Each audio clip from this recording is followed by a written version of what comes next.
우리 시편 119편인데요.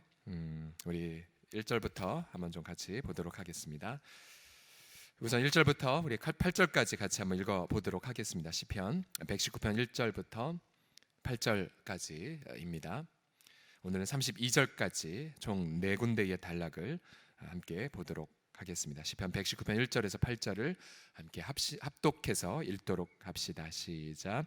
행위가 온전하여 여호와의 율법을 따라 행하는 자들은 복이 있음이요 여호와의 증거들을 지키고 전심으로 여호와를 구하는 자는 복이 있도다. 참으로 그들은 불의를 행하지 아니하고 주의 도를 행하는도다. 주께서 명령하사 주의 법도를 잘 지키게 하셨나이다. 내 길을 굳게 정하사 주의 율례를 지키게 하소서. 내가 주의 모든 계명에 주의할 때에는 부끄럽지 아니하리이다. 내가 주의 의로운 판단을 배울 때에는 정직한 마음으로 주께 감사하리이다. 내가 주의 율례들을 지키오리니 나를 아주 버리지 마옵소서. 아멘. 자, 이제 이게 22개의 연 중에 1연을 여러분이 읽으신 것입니다. 이제 두 번째 연을 같이 읽어봅시다. 9절부터 시작. 청년이 무엇으로 그의 행실을 깨끗하게 하리이까? 주의 말씀만 지킬 따름이니이다. 내가 전심으로 주를 찾았사오니 주의 계명에서 떠나지 말게 하소서. 내가 주께 범죄하지 아니하려 하여 주의 말씀을 내 마음에 두었나이다. 찬송을 받으실 주 여호와여, 주의 율례들을 내게 가르치소서. 주의 입의 모든 규례들을 나의 입술로 선포하였으며 내가 모든 재물을 즐거워함 같이 주의 증거들의 도를 즐거워하였나이다. 내가 주의 법도들을 작은 소리로 읊조리며 주의 길들에 주의하며 주의 율례들을 즐거워하며 주의 말씀을 잊지 아니하리이다. 아멘. 두 번째 연입니다. 우리가 조금 이따도 설명하겠지만 제1년은 히브리어의 알파벳 글자가 총 22개가 있습니다. 22개. 우리 한글은 자모가 몇 개가 있죠? 전체가 한글은 몇 개가 있죠? 기역, 니은, 디귿, 리을, 아야오요요, 의까지 몇 개가 있죠? 예, 세시면 얘기해 주십시오. 예, 24개가 있는데 히브리어 알파벳은 22개가 있어요. 첫 글자는 영어의 A와 비슷한데 알렙으로 시작합니다. 우리 특세니까 한번 알렙 한번 해보시겠습니다. 알렙 시작. 이 첫 글자 알렙인데요. 1년은 알렙으로 시작을 해요. 첫 단어가 2절도 알렙으로 시작해요. 3절도 알렙, 4절도 알렙, 5절, 6절, 7절, 8절까지 다 알렙으로 시작합니다. 그러니까 우리로 말하면 삼행시 같은데 첫 8절이 다 알렙으로 시작되고요. 그 다음 제2연인 9절부터 16절까지는 히브리어 제 두 번째 글자가 베트라고 합니다. 한번 따라해 보시겠습니까? 베트. 그러니까 영어로 말하면 B와 비슷해요. B. 근데 9절도 베트로 시작하고 10절도 베트로, 11절도 베트로, 12절로 베트로, 13절로 베트로, 이렇게 176절까지 22개의 글자가 각 8절마다 정교하게 돌아갑니다. 그래서 저는 이 히브리어 성경을 연구해 보면서 뒤로 넘어가는 줄 알았습니다. 어쩌면 이렇게 정교하고 완벽할까? 그리고 노벨 문학상 절이 갈 만큼 정말 문학적으로도 완벽한 시가 바로 119편입니다.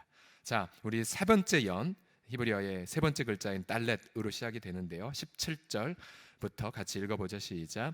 주의 종을 후대하여 살게 하소서. 그리하시면 주의 말씀을 지키리이다. 내 눈을 열어서 주의 율법에서 놀라운 것을 보게 하소서. 나는 땅에서 나그네가 되었사오니 주의 계명들을 내게 숨기지 마소서. 주의 규례들을 항상 사모함으로 내 마음이 상하나이다. 교만하여 저주를 받으며 주의 계명들에서 떠나는 자들을 주께서 꾸짖으셨나이다. 내가 주의 교훈들을 지켰사오니 비방과 멸시를 내게서 떠나게 하소서. 고관들도 앉아서 나를 비방하였사오나 주의 종은 주의 율례들을 작은 소리로 읊조렸나이다.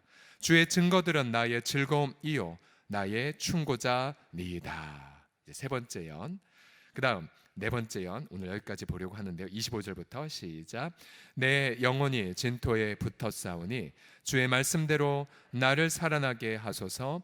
내가 나의 행위를 아뢰매 주께서 내게 응답하셨사오니 주의 율례들을 내게 가르치소서. 나에게 주의 법도들의 길을 깨닫게 하여 주소서. 그리하시면 내가 주의 기이한 일들을 작은 소리로 읊조리이다. 나의 영혼이 눌림으로 말미암아 녹사오니 주의 말씀대로 나를 세우소서. 거짓 행위를 내게서 떠나게 하시고 주의 법을 내게 은혜로이 베푸소서. 내가 성실한 길을 택하고 주의 규례들을 내 앞에 두었나이다. 내가 주의 증거들에 매달려 싸우니 여호와여 내가 수치를 당하지 말게 하소서. 주께서 내 마음을 넓히시면 내가 주의 계명들의 길로 달려가리이다. 아멘, 아멘. 오늘 첫날 이 네 가지 연을 가지고 함께 이 제목을 함께 나누길 원합니다. 오늘 제목은 이것입니다. 복된 사람으로 빚어지리라. 한번 따라하시겠습니다. 복된 사람으로 빚어지리라. 시작. 복된 사람으로 빚어지리라. 옆 사람 보시면서 당신은 복된 사람이 될 것입니다 합시다. 시작. 당신은 복된 사람이 될 것입니다. 이 시편 119편은 빛나는 다이아몬드 보석과 같아요. 이 보석은 176개의 면으로 이루어져 있습니다. 또 22개의 연으로 또 이루어져 있다고 말씀을 드렸죠. 이 22개의 연은 히브리 알파벳 글자로 전부 다 시작이 되기에 그래서 영어로는 알파벳 C, 어크로스틱 C, 또 한글말로는 답관체라고도 말합니다. 답관체, 뭐 편하게 말하면 가나다시라고 말하시죠. 가나다시. 문학적으로 완벽해서 이거는 뭐 내용이나 형식이나 아주 정교한 다이아몬드 가도와 같죠. 마치 우리 신구약 66권 가운데 가장 가운데 책이 시편이고요. 또 창세기부터 요한계시록 가장 가운데 있는 장이 시편 118편인데 바로 거의 정중앙에 있는 보석 중의 보석이라고 할 수 있죠. 특별히 이 22개 단락의 첫 단어 우리 한글로는 잘 안 나타나 있지만 히브리어 성경을 보게 되면은 22개 단락의 첫 단락이 각 단락, 각 연의 중심 주제를 이루고 있습니다. 그래서 2월 동안 매일 4개에서 5개의 단락을 함께 나누면서 그러면 여러분 이제 오늘 하루 가셔서 32절까지 묵상하시고 그렇게 하시면 돼요. 그래서 우리가 시편 119편을 금요일까지 다 완주할 것입니다. 이제 119편의 순례가 시작되었습니다. 아니 도대체 목사님 어떻게 176계절을 다 다룰 것인가? 알고 보니 존 칼빈은 제네바에서 5개월 동안 이 119편을 설교했는데 저도 처음에 부담이 됐지만 확신은 했는데 가능할까라고 했다가 이런 확신이 들어서 시작을 했어요. 뭐냐면 제가 광대한 모든 다이아몬드를 다 여러분에 보여줄 수는 없지만 그러나 이 겉모습을 함께 겸손하게 저도 다 다룰 수 없지만 하나님 앞에 행하실 일을 기대하면서 그냥 겸손하게 함께 한 주를 보내자라고 결정을 하자 제게 더 자원하는 마음이 부어지게 되었습니다. 처음 이 119편을 다루기 위하여서 170개 6개의 절을 다 분석을 해봤어요. 그랬더니 한 13가지의 주제로 다 분배가 되더라고요.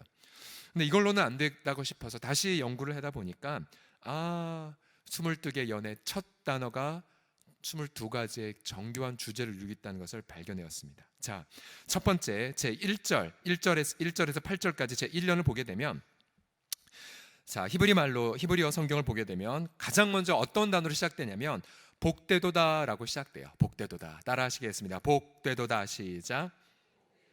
그러니까 119편 1절은 이렇게 시작이 돼요. 복되도다 흠없는 자들이여. 복되도다 흠없는 자들이여.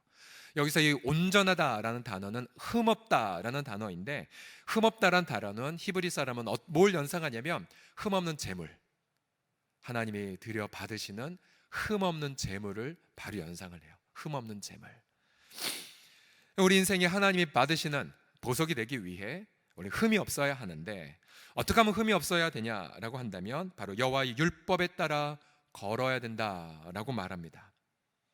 2절에도 보게 되면 복되도다라고 시작이 돼요. 2절도 복되도다 복되도다 증거들을 지키고 전심으로 여호와를 구하는 자들이여라고 시작을 합니다.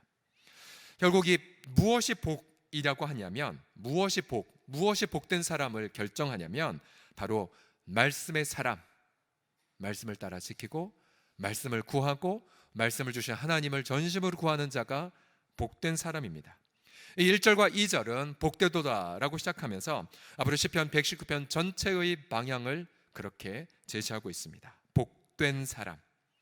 자, 복된 사람은 어떤 사람입니까? 따라해 보시겠습니다. 복된 사람은 말씀의 사람입니다. 시작. 다른 게 아니에요. 복된 사람, 말씀의 사람. 즉 말씀대로 사는 자가 복된 사람이에요. 여러분, 누가 복된 사람입니까? 바로 말씀의 사람이죠. 말씀 사람. 그러면 반대로 누가 복이 없는 사람입니까? 말씀이 없는 사람이죠. 말씀이 없는 사람. 아무리 집에 뭔가 평수가 넓다 할지라도 복된 자가 아니라 말씀이 부요한 자가 바로 복된 가정이고요. 또 학력이 높은 자가 복된 자가 아니라 깊은 말씀을 소유한 자가 바로 복된 사람입니다.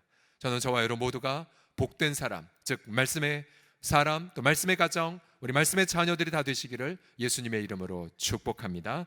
그래서 시인은 5절에서 이런 호소를 해요. 주님, 제 행위를 굳게 정하사 주의 율례를 지키게 하소서라고 말합니다. 주의 율례를. 이 119편에는 말씀과 동의어인 다양한 표현들이 나와요. 율법, 계명, 율례, 판단 등등. 그 모든 거를 말씀으로 그렇게 바꾸셔도 괜찮습니다. 내 길을 굳게 정하사 주의 율례를 지키게 하소서라고 그렇게 간절히 기도해요.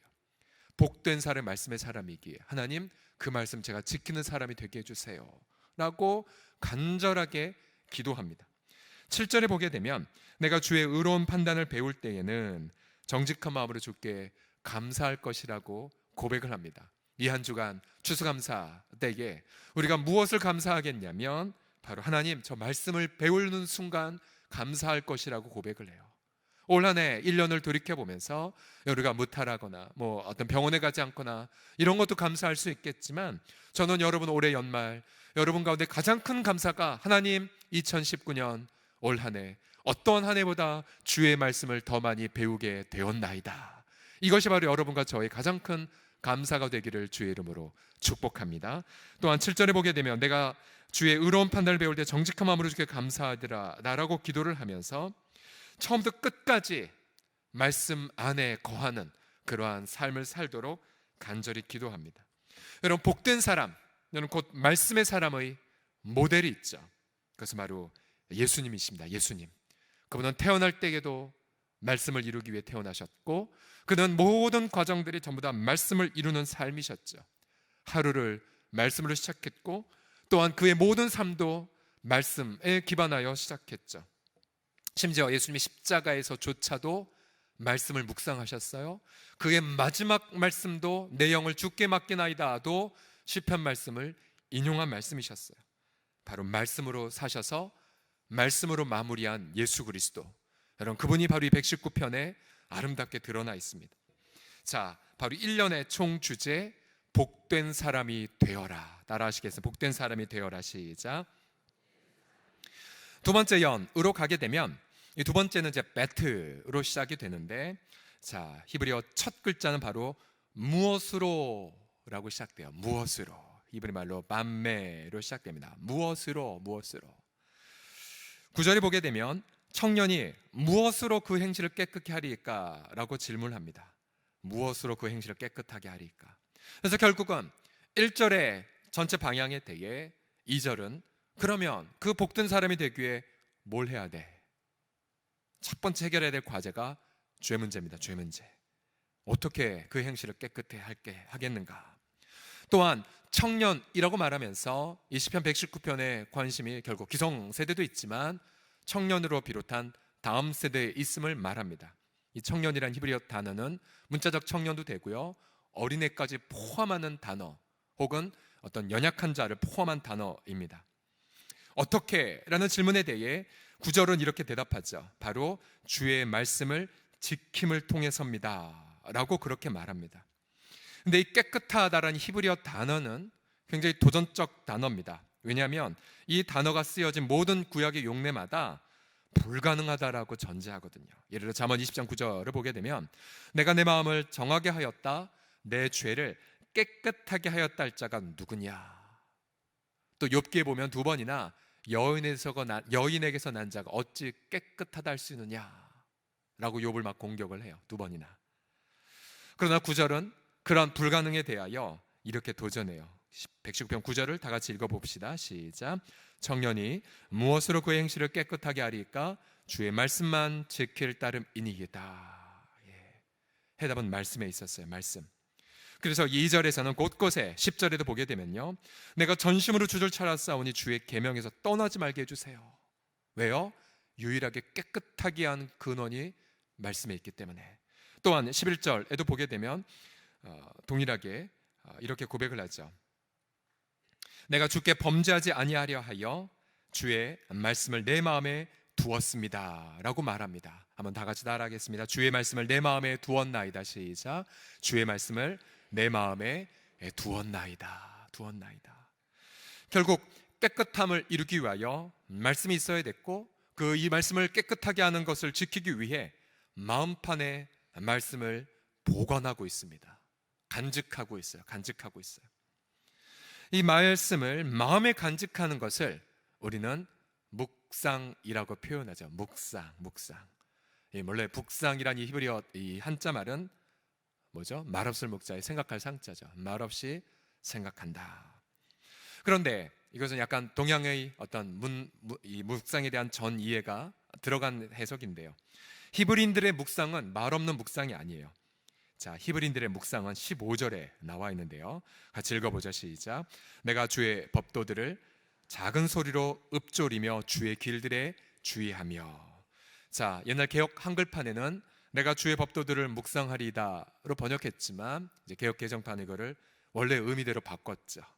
마치 사자가 사냥감 앞에서 그렇게 으르렁대는 것처럼 바로 주의 법도들을 정말로 사모하는 마음으로 작은 소리로 읊조리는 것, 이것이 바로 묵상입니다. 묵상.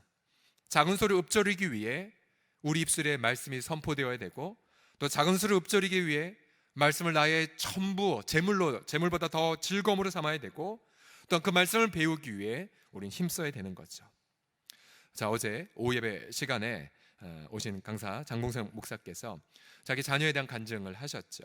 자녀가 중학교 때부터 이미 80쪽이 되는 자서전을 미리 쓰면서 자기는 그런 오지에 가서 의료 사역을 할 것이다, 피랍과 테러의 위험에도 불구하고 할 거다라는 자서전을 써서, 어떻게 우리 아이가 잘 먹고 잘 살기 위해 설정한 것이 아니라 중학생인데 이웃을 위해 사는 삶을 이미 결정했는가, 되게 기특했다고. 그래서 그 이유가 뭐냐면 바로 하나님을 경외하는 학교를 다녔기 때문에. 그 당시에 그 자녀가 기독 대안학교 다니고 있었거든요.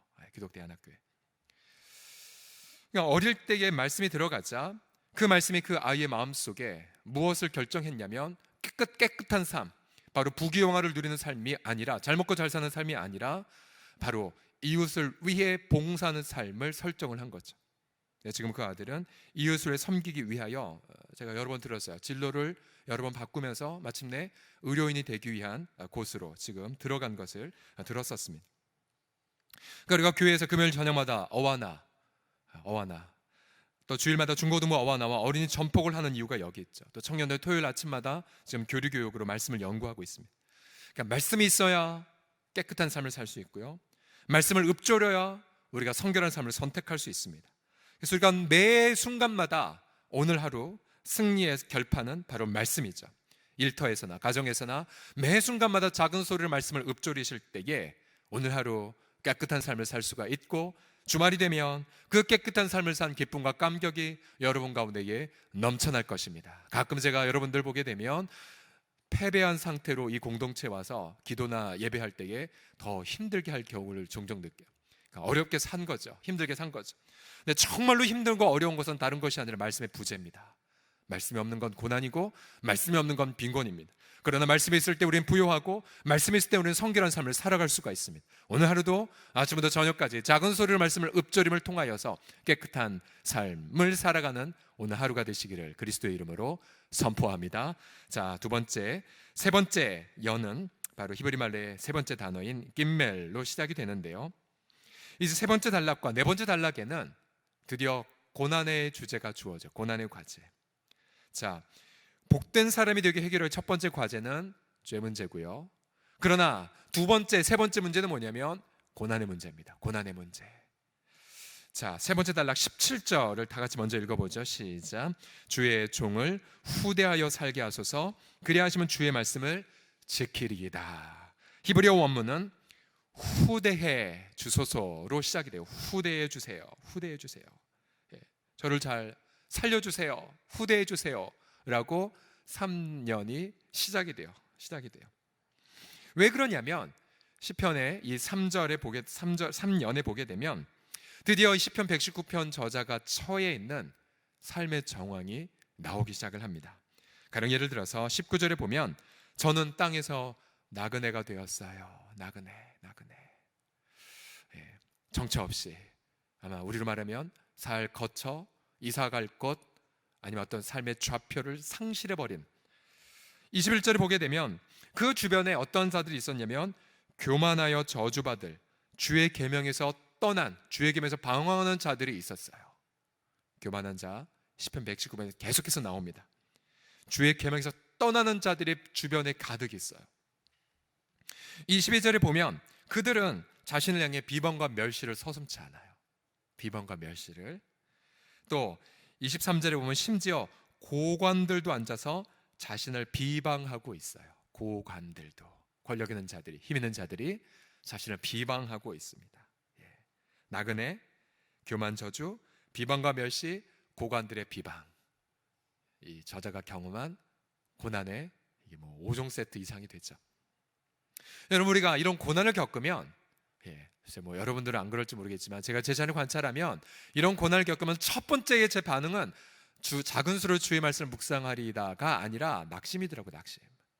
낙심이 들어요. 인간이니까 낙심이 들고 분노가 생기고, 또 하나님 왜요 하면서 주께로 더 무릎을 꿇기보다는 더 뒤로 가는 인간적 경향이 있더라고요. 근데 이 시편 119편 저자는 이 모든 각 고난 속에서 어떻게 기도하냐면 이렇게 기도하죠. 주님, 저 후대하여 살게 해주세요. 그래야면 제가 주의 말씀 지킬 거예요. 그 고난을 해결해 달라는 목적이 뭐냐면 순종이었어요. 순종. 주님, 저 어렵잖아요. 해결해 주세요. 왜? 저 더 당신 순종하기 위해. 주님, 이 과제 해결해 주세요. 이 인간관계 처리해 주세요. 왜? 주의 말씀 더 순종하려고요. 이것이 바로 세 번째 예언이 우리에게 주는 도전입니다. 그는 19절에서 나그네가 되어도 주의 계명들을 숨기지 말아달라고 해요.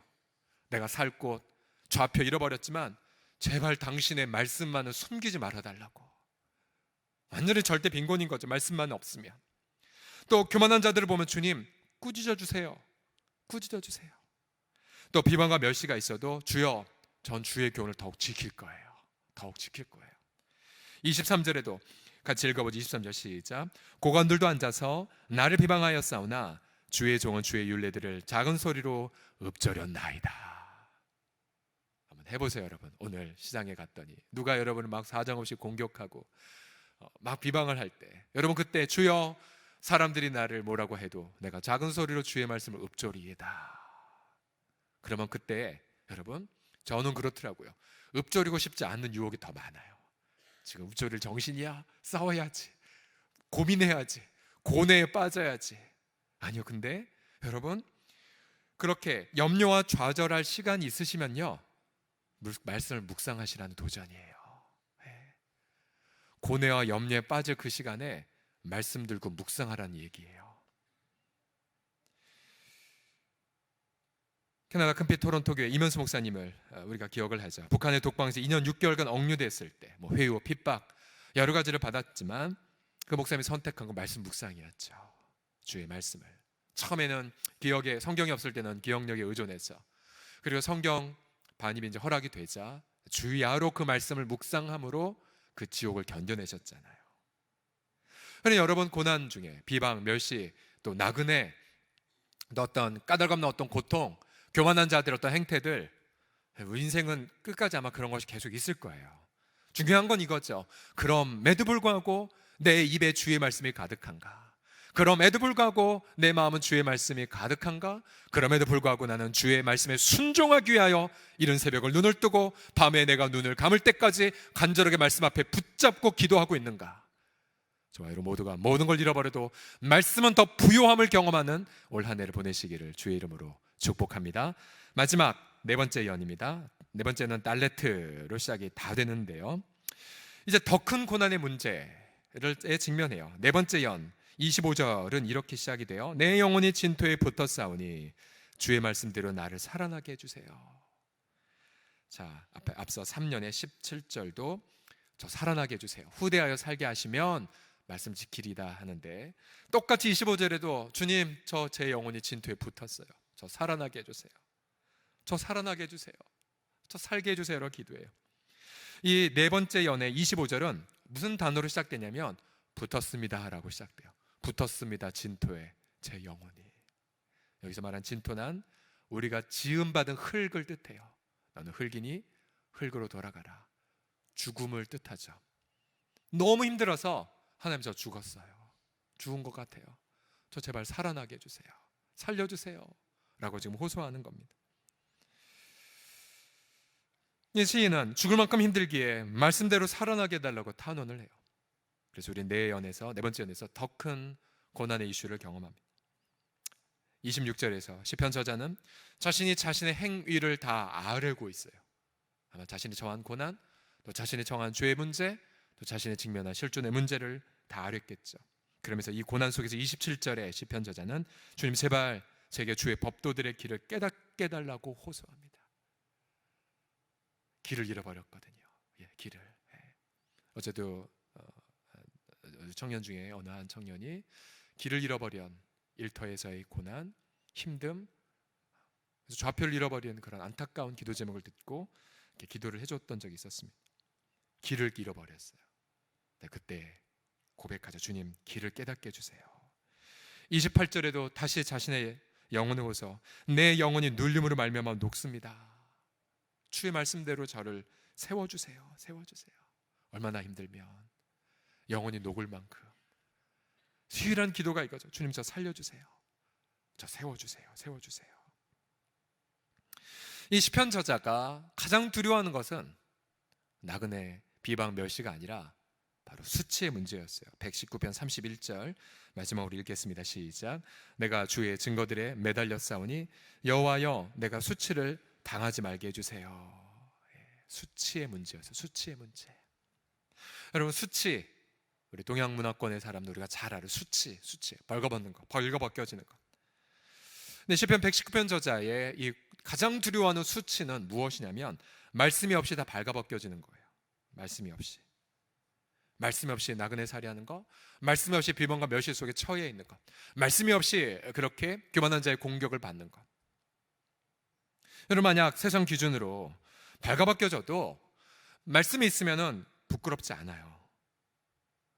또 세상 부귀영화가 만약 가득하다 할지라도 말씀이 없으면 그는 빈곤한 거죠. 영원히 부끄러움을 당할 것입니다. 예수님을 보십시오. 그는 십자가에서 발가벗겨졌죠. 명예가 유린당했죠. 조롱을 당하셨죠. 그러나 그는 말씀으로 가득하셨어요.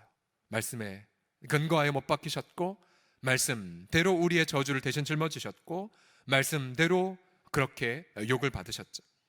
결국 그 예수님의 벌거벗은 수치는 말씀에 가득하였기에 그것은 수치가 아니라 바로 승리의 상징이었습니다.